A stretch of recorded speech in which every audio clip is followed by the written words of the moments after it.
வணக்கம். இங்கே வந்திருக்க பத்திரிகை ஊடக நண்பர்கள் அனைவருக்கும் வணக்கம். பைரி வந்து எனக்கு எப்படி அறிமுகமாச்சு அப்படின்னா, சக்தி அண்ணா மூலியமாக தான் அறிமுகமாச்சு. கிட்டத்தட்ட ஒரு 8 மாதத்துக்கு முன்னாடி பைரின்னு நான் ஒரு படம் பார்த்தேன். 8-10 மாதம் இருக்கும். பைரின்னு ஒரு படம் பார்த்தேன். அது வந்து போஸ்ட் ப்ரொடக்ஷன் போயிட்டுருக்கு. அந்த படம் வந்துடுச்சு அப்படின்னா வந்து ஒரு மிகப்பெரிய அதிர்வே இருக்கும் அப்படின்ற அளவில் சொன்னார். அது ஒரு வாட்டி வந்து சொல்லி விடலை. எப்போல்லாம் நாங்கள் பார்க்குறோமோ, எப்போல்லாம் நாங்கள் வந்து பேசுகிறோமோ, அப்போல்லாம் வந்து பைரியை பற்றின ஒரு பேச்சு வந்து இருந்துகிட்டே இருக்கும். அப்போது இதை எப்படி புரிஞ்சிக்கலாம் அப்படின்னா, சரி பைரியில் வேலை பார்த்தவங்க எல்லாம் வந்து புது டீமு, சின்ன பசங்க, அப்படி இல்லைன்னா வந்து சக்தி அண்ணாவோட நண்பர்களாக இருக்கலாமா, அப்படிலாம் இருந்தால் ஏதோ ஒரு வாட்டி பேசலாம், 2 வாட்டி பேசலாம். எல்லா வாட்டியுமே என்ன பார்க்கும்போது மற்றவங்கள சினிமா சார்ந்தவங்க, துறை சார்ந்தவங்களை பார்க்கும்போதெல்லாம் பைரி பற்றி பேசுகிறாரு அப்படின்னா, அது முழுக்க வந்து அன்பை தாண்டி, அவங்க மேலே இருக்கிற நம்பிக்கையை தாண்டி, அது கலை சார்ந்த ஒரு பதிவு. பைரி தான் அதை வந்து பண்ணியிருக்கு. அந்த பதிவு தான் வந்து அவரை வந்து பேச வச்சுக்கிட்டே இருக்கு. அடுத்தடுத்தது வந்து பைரி எப்படியாவது எடுத்துகிட்டு போகணும், வெளியில் கொண்டு வரணும் அப்படின்றத வந்து ரொம்ப ஸ்ட்ராங்காக வந்து பேச வச்சது காரணம் வந்து அந்த படம் தான். அப்புறமா இதே மாதிரி பேச்சுவார்த்தைகள்லாம் இருந்துகிட்டே இருக்கும்போது, நான் ஒரு 10 நாளைக்கு முன்னாடி வந்து என்னை படம் பார்க்க கூப்பிட்டாங்க. சரி நம்ம போய் பார்க்கலாம் அப்படின்னு பார்க்கும்போது, படம் பார்த்து 10 நாள் ஆயிடுச்சு. இன்னும் வந்து எனக்கு வந்து அந்த படத்தோட அதிர்வு வந்து போகல. அந்த படம் வந்து தாக்கம் வந்து சமீபத்தில் நம்ம படம் பார்த்தேன். இதெல்லாம் நீங்கள் வந்து ப்ரெஷ் ஷோ முடிஞ்சோடனே உணர்வீங்க அப்படின்னு நினைக்கிறேன். மிகப்பெரிய ஒரு அதிர்வை வந்து ஏற்படுத்துங்க. இப்போ இயக்குனர் பேசும்போது ரொம்ப வெகுளியாக பேசினார். ஆனால் படம் பார்க்கும்போது அது அப்படி இருக்காது. அவரோட கிராஃப்டில் வந்து அவரோட கண்ட்ரோல் இருக்குது பார்த்தீங்களா, அது வந்து அசாத்தியமாக இருக்கும். ஒரு ஃப்ரேம்னா அந்த ஃப்ரேம்குள்ளே என்ன கம்போஸ் பண்ணணும், அந்த ஃப்ரேமில் இருக்கிற எல்லா நடிகர்களுமே வந்து நடிக்கிறாங்க. அந்த ஃப்ரேமில் என்ன இருக்கணும், என்ன இருக்கக்கூடாது அப்படின்னு சொல்லிட்டு அந்த கிராஃப்ட்டுக்குள்ளே வந்து இவ்வளோ கண்ட்ரோல் பண்ண முடியுமா அப்படின்றது வந்து ரொம்ப வந்து ஒரு அசாத்தியமாக இருக்கும். இந்த பைரியில் வந்து ஒரு ஃப்ரேமே வந்து பேசும், ஒரு ஃப்ரேமே வந்து நடிக்கும். ஒரு ஃப்ரேம்லேயுமே வந்து கலை இயக்குனர் வந்து யாருன்னு தெரில, அவர் வந்து அவர் சொல்லவே இல்லைன்னு நினைக்கிறேன். ஆனால் அவரோட வேலை, இயக்குனர் வந்து அவர்கிட்ட வாங்கின வேலை, அந்த வாழ்வியலை காட்டினது, இதெல்லாமே வந்து ரொம்ப அசாத்தியமாக இருந்தது. குறிப்பாக வந்து இயக்குனர் சொன்னார்ல, சின்ன வயசுலேருந்து நான் புறா வளர்க்குறத பார்க்குறேன், அதை வந்து நான் பதிவு பண்ணணும்னு நினைக்கிறேன் அப்படின்ட்டு. எல்லாருமே வந்து பார்க்கலாம், அதை வந்து ஒரு ஆவணமாக பதிவு பண்ணலாம், இல்லைன்னா வந்து ஒரு காட்சி மொழியில் வந்து பதிவு பண்ணலாம். ஆனால் அது சினிமாவாக மாற்றுறது வந்து அது வந்து ஒரு மிகப்பெரிய தொழில்நுட்ப அறிவு. அது வந்து கலை சார்ந்த அறிவு. அதை வந்து எல்லாராலையும் பண்ண முடியாது. நம்மளும் எவ்வளோ பார்க்குறோம், எல்லாருமே எவ்வளோ பார்க்குறாங்க, 100கணக்கான படங்கள் வருது. ஆனால் அது எல்லாமே வந்து சினிமாவா, கலையா, உணர்வுகளா வந்து அதெல்லாம் மாறாது. அது மாறணும் அப்படின்னா அந்த இயக்குனரோட அந்த சினிமா தொழில் சார்ந்த அறிவு வந்து எந்த அளவுக்கு வந்து மேன்மையாக இருக்குது அப்படின்றத தான் வந்து என்னால் பார்க்க முடிஞ்சுது. இன்னமும் சொல்லணும் அப்படின்னா, இது வந்து ஒரு புறா சண்டை, புறா பந்தயம் அப்படின்னு வந்து கணக்க முடியல. அந்த புறா பந்தயத்துக்குள்ளே இருக்கிற மாந்தர்களோட உணர்வு வந்து ரொம்ப தீவிரமாக பேசுது. அந்த சமூகத்தை வந்து ரொம்ப வந்து அழுத்தமாக வந்து பேசுது.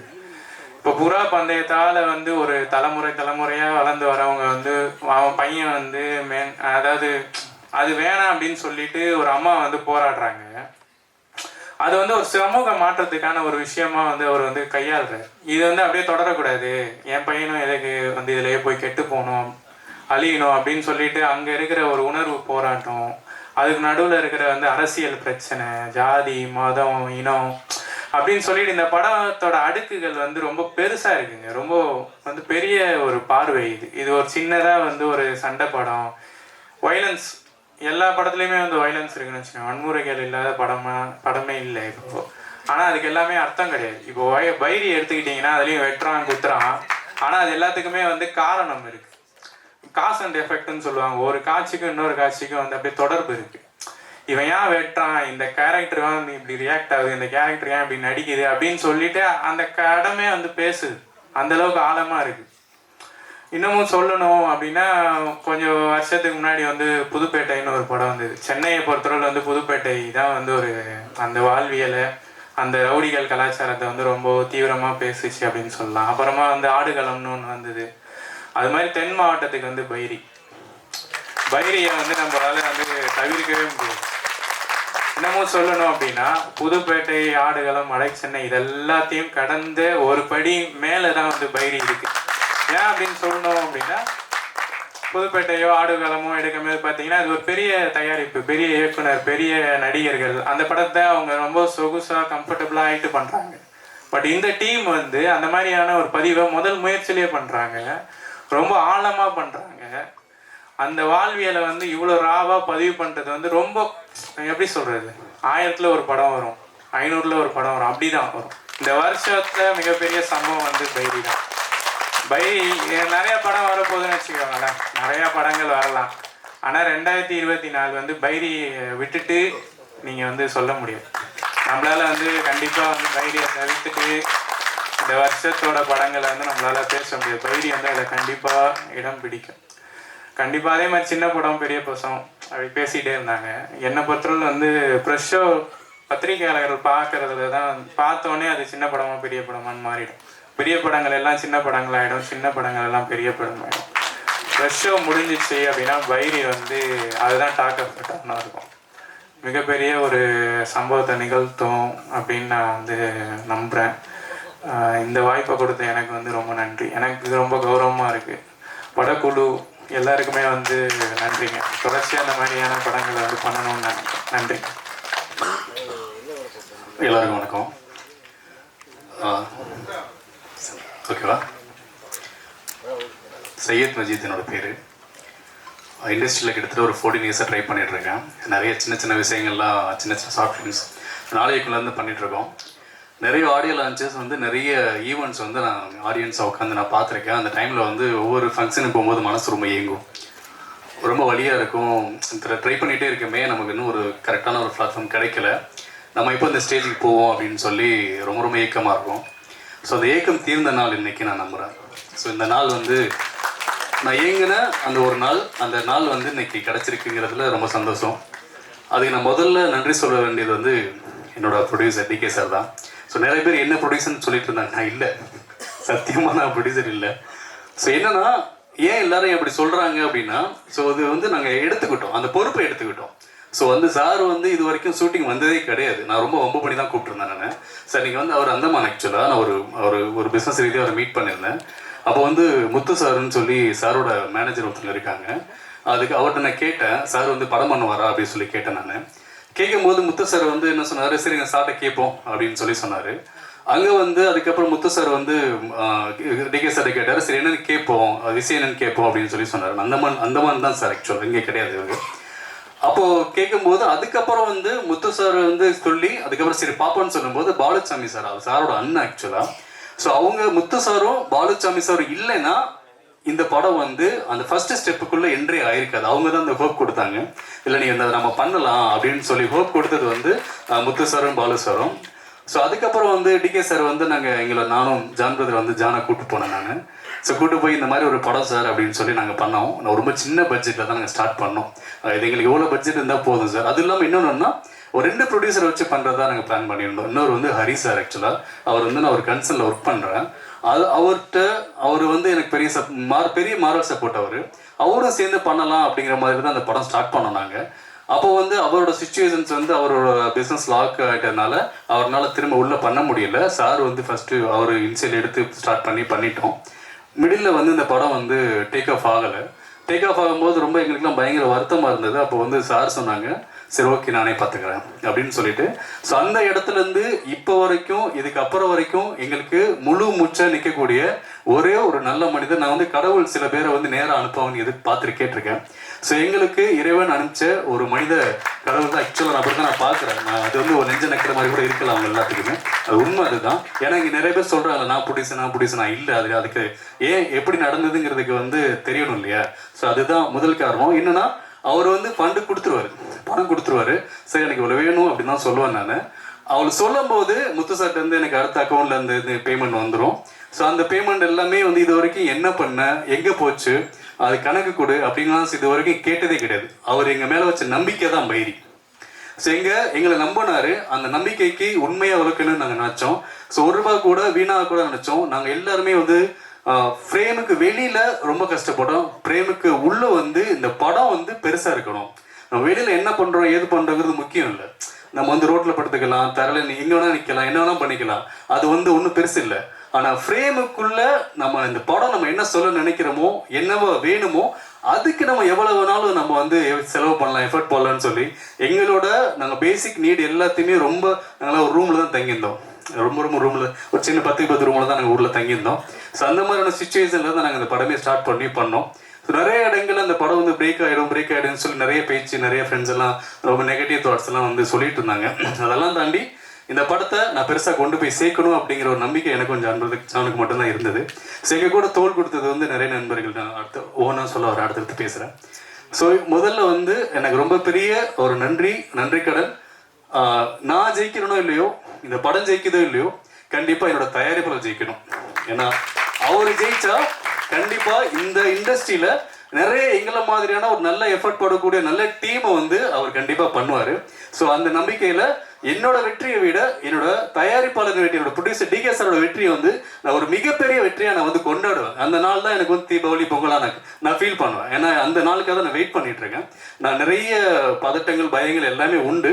ஏன்னா அவர் சொன்ன தினேஷ் சொன்ன மாதிரி தான், எதுனாலும் இது வரைக்கும் ஒரு சின்ன சலனமோ சின்ன வருத்தமோ சின்ன நிறைய தவறுகள் இருக்கு, நிறைய பிரச்சனைகள் இருக்கு. ஆனா அதை எல்லாத்தையும் கடந்து அவர் சொல்ற ஒரு வார்த்தை பார்த்துக்கலாம். ஸோ பார்த்துக்கலாங்கிற வார்த்தைக்கு அவ்வளோ வீரியம் உண்டுங்கிறது எனக்கு டிகே சார் மூலியமாக தான் அது வந்து நான் இன்னும் பெருசாக நான் ஃபீல் பண்ணேன். ஸோ அவ்வளோ நம்பிக்கைக்குரிய இந்த படங்களை எங்களை மொத்தமாக ஒரு தகப்பனா எங்களை மொத்தமாக கேரி பண்ணிக்கக்கூடிய ஒரு முதல் உருவம் வந்து டிகே சார். ஸோ அவருக்கு வந்து ரொம்ப ரொம்ப ரொம்ப நன்றி. அடுத்து வந்து சக்தி அண்ணன். ஸோ ஜான் பிரதர் சொன்ன மாதிரி தான், சக்தி அண்ணன் இல்லைன்னா இந்த படம் வந்து எங்களுக்கு வந்து இந்த ஒரு அட்டென்ஷன் சீக்கிங் வந்து கிடச்சிருக்காதுன்னு தான் நான் நம்புகிறேன். ஏன்னா நாங்கள் நிறைய இடங்களுக்கு இந்த படத்தை கொண்டு போய் சேர்க்கறதுக்கு அவ்வளோ முயற்சி பண்ணோம், அவ்வளோ ஓடணும். ஆனால் எல்லா இடங்கள்லையுமே வந்து எல்லாருமே நல்லா இருக்குன்னு சொன்னாங்க. பட் ஆனால் அடுத்த கட்டத்துக்கு கொண்டு போகிற சூழல் வந்து என்னன்னா, தினேஷ் அவன் தான் வந்து சக்தி அண்ணனை இன்ட்ரடியூஸ் பண்ணி வச்சான். சக்தி அண்ணன் படம் பார்த்தாரு. நிறைய ஷோஸ் நாங்கள் வந்து ஜானபதி சொன்ன மாதிரி நிறைய ஷோஸ் போட்டிருந்தோம். 2-3 ஷோஸ் நாங்கள் போட்டிருந்தோம். அப்போ வந்து எல்லாம் எனக்கு டவுட் ஆகிடுச்சு. என்னன்னா யாருமே எதுவுமே சொல்லவே இல்லை, எதுவுமே பேசவே இல்லை, நல்லா நடிச்சிருக்குன்னு சொல்லலை, நல்லா இருக்குன்னு சொல்லலை, ஒரு கை கொடுக்கல. எல்லாருமே ரொம்ப ஒரு மயான அமைதியாக சைலண்டாக அவங்க போயிட்டாங்க. ரொம்ப பயமாயிடுச்சு. என்னடா நம்ம வந்து உண்மையாக சரியாக பண்ணியிருக்கோமா இல்லை எது நம்ம தப்பு பண்ணிட்டோமா, யாருமே எதுவுமே பேச மாட்டேங்கிறாங்களே, எதுவுமே சொல்ல மாட்டேங்கிறாங்களே, உண்மையாக படம் யாருக்கு பிடிக்கலையா அப்படிங்கிற மாதிரி ஃபீலாக இருந்தது. ஸோ அப்போது சக்தி அண்ணன் வந்து படம் பார்த்தாங்க. படம் பார்த்துட்டு வெளியில் வந்து என்னை முதல்ல கட்டி தழுவி நீ பின்னிட்டேன்னு சொன்ன முதல் ஆள் சக்தி அண்ணன். அன்னைக்கு நான் நம்பினேன், பெருசாக நம்பினேன். நான் ஏதோ ஒன்று பண்ணியிருக்கேன் அப்படின்னு சொல்லி நான் நம்பினேன். சக்தி அண்ணன் என்னை முதல்ல கட்டி பிடிச்சி தழுவினது சக்தி அண்ணன் தான். ரொம்ப ரொம்ப நன்றி. நான் அன்னையிலேருந்து எனக்கு ஒரு பெரிய கான்ஃபிடென்ட் வந்தது. ஸோ நண்பர்கள் சொல்லுவாங்க, அதாவது நண்பர்கள் நீ நல்லா பண்ணியிருக்க வைக்கிறதுங்கிறது நம்ம நண்பர்கள் சொல்லுவாங்க. ஆனால் வெளியில் புதுசாக படம் பார்க்குறவங்க சொல்லணும்ல, நான் என்ன பண்ணியிருக்கேன்னு புதுசாக அவங்க சொல்லணும்ல. ஸோ முதல்ல பார்த்து சொன்னது வந்து சக்தி அண்ணன் தான். அதை சொன்னது மட்டும் இல்லாமல் என்னன்னா எங்கே இருந்தோ எதோ இருந்தோ காதில் கேட்கும், எங்கேயாவது ஒரு இடத்துல இருந்து காதில் வரும். நிறைய நண்பர்கள் சினிமாவில் இருக்கிறதுனால சக்தி அண்ணனை மீட் பண்ணேன். சக்தி அண்ணன் வந்து உன் படத்தை பற்றி அப்படி சொன்னார் இப்படி சொன்னாருன்னு சொல்லிட்டு. ஏன்னா சக்தி அண்ணனுக்கு வந்து அவர் என் ஃப்ரெண்டுங்கெல்லாம் தெரியாது. சொல்ல வர்றவங்க அவங்க வந்து என் ஃப்ரெண்டு அப்படிங்கிறதுலாம் எந்த ஃபீலுமே இருக்காது, தெரியாது அவருக்கு. யாராக இருந்தாலும் அவ்வளோ பாசிட்டிவாக சொல்லுவாங்க. அப்போ வந்து அந்த படத்தோட ஒரு ஆத்மாவை பெருசாக கொண்டு போய் சேர்க்கக்கூடிய அந்த வார்த்தை இருக்குல்ல, அந்த வார்த்தை எல்லா பக்கத்துலையும் ஒழிச்சது வந்து சக்தி அண்ணன் மூலியமா தான். ஆனால் நீங்கள் உள்ளே வந்தது வந்து எனக்கு பயங்கர ஹாப்பினா, பயங்கர பெரிய பெரிய பெரிய சந்தோஷம் எனக்கு. கண்டிப்பாக அந்த படம் ஒரு பெரிய வெற்றி பெறுறதுக்கு சக்தி அண்ணன் முதற் காரணமாக அவங்க இருப்பாங்க. அடுத்து என்னோட இயக்குனர் ஜான் பிரதர். சத்தியமாக சொல்கிறேன், இண்டஸ்ட்ரியில் நான் ரொம்ப வருஷமாக ஓடிக்கிட்டே இருக்கோம். நாங்கள் வந்து ஷார்ட் ஃபிலிம் மூலியமாக தான் பழக்கமானோம். நாங்கள் விஜய் சார் வீடு இருக்கு இல்லைங்களா, அந்த காரணம்லாம் நாங்கள் சந்திச்சுக்கிட்டோம். அன்னையிலேருந்து இன்னைக்கு வரைக்கும் சேர்ந்து தான் ஓடிட்டுருக்கோம். ஸோ அன்றைக்கி நம்ம சேர்ந்து ஒரு படம் பண்ணலாம் அப்படின்னு சொல்லி ஸ்டார்ட் பண்ணோம். அந்த ஸ்டார்ட் பண்ணி அங்கே வேற ஒரு கதை நாங்கள் ரெடி பண்ணோம். ஸோ அந்த கதை வந்து எங்களை டேக்கப் பண்ண முடியல. அதுக்கப்புறம் வந்து பைரிக்குள்ளே பைரி தான் எனக்கான கதைன்னு சொல்லி தீர்மானம் பண்ணோம். அந்த கதைக்குள்ளே அவ்வளோ பெரிய உழைப்பை கொடுத்தது வந்து ஜான் பிரதர் தான். ஸோ அவர் இது வரைக்கும் சொல்கிறேன், எல்லாருமே கோவப்படுறாங்க, எல்லாருமே சண்டை போடுறாங்க, எல்லாரும் கூட சண்டை பிரச்சனை இருக்கும். ஏன்னா நான் எப்படி பார்த்தேன், நான் ஜான்பதை எப்படி பார்க்குறேன் அப்படின்னா, எத்தனையோ இயக்குநர்கள், எத்தனையோ நண்பர்கள் வந்து இருக்காங்க. ஆனால் ஒரு இன்டென்ஸாக ஒரு விஷயத்துக்காக போராடி இதை நான் கொண்டு போய் சேர்க்கணும், இது வந்து எனக்கு வேணும்னு சொல்லி லைஃப்பில் அவ்வளோ பொருளாதார ரீதியாக வந்து நிறைய கஷ்டங்கள் இருக்கும் அவருக்கு. வந்து நிறைய ஏகப்பட்ட ஒரு அருண் சொன்னார் இல்லையா, சைக்கிள்லேயே போவார் சைக்கிள்லேயே வருவார்னு சொல்லுவாங்க இல்லையா. நான் வந்து பெரிய சம்பளம்லாம் கொடுக்கல, நான் டெய்லி ஆக்சுவலாக அவ்வளோ ரொம்ப கஷ்டத்துக்கான சுச்சுவேஷனில் தான் நாங்கள் வந்து அவரை நாங்கள் ஹேண்டில் பண்ணிட்டு இருந்தேன். ஆனால் கூட இந்த படத்துக்காக இவ்வளோ இன்னைக்கு வரைக்கும் கூட பெரிய உழைப்பு. ஒரு ஷூட் டைம்லலாம் கிட்டத்தட்ட அவர் தூங்கி நான் பார்த்ததே கிடையாது. டே நைட் ஷூட் போகும், அவர் நடிக்கவும் செய்வார், ஷூட் எல்லாமே ப்ரிப்பேர் ஆவார். அவர் தூங்கி ஒரு முழுசா 1 மணி நேரம் 2 மணி நேரம் தூங்கி நான் பார்த்ததே கிடையாது. நீங்கள் நம்புறீங்களா தெரியல, உண்மையாக அதுதான் உண்மை. அவ்வளோ பெரிய உழைப்பாளி, அவ்வளோ பெரிய சின்சியரான